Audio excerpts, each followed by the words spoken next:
is a story of immigration, prejudice, hard work, and reward. They helped me understand some of Waltham's past. The story even helped me find out something about myself. Writing an essay isn't every kid's idea of summer fun, but these participants in a contest sponsored by the National Archives can't wait to enter again this year. I want to either write about the watch factory or the Charles River Museum of Industry.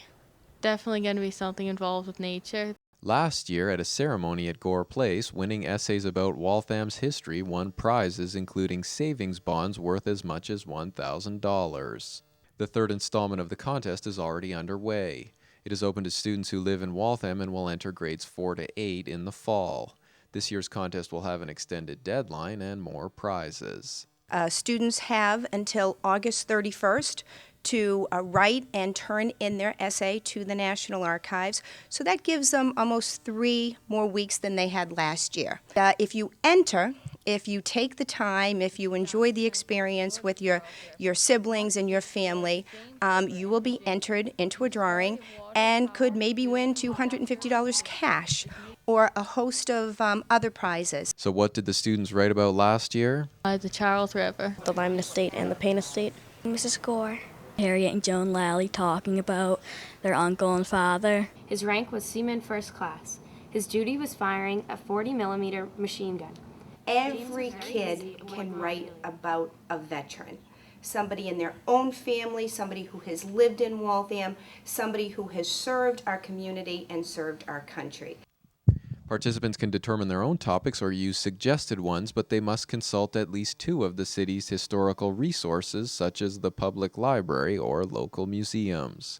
I talked to Diane Hudson, who also gave me a tour and taught me a lot about it and helped me work with it and showed me some maps about what the Payne Estate and the Lyman Estate used to be like and what the land around it looked like.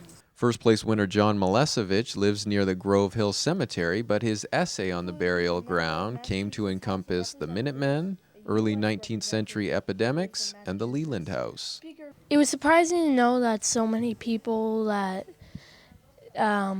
played an important role in Waltham's history or Massachusetts history were buried there. Revolutionary War soldiers, Nathaniel Banks.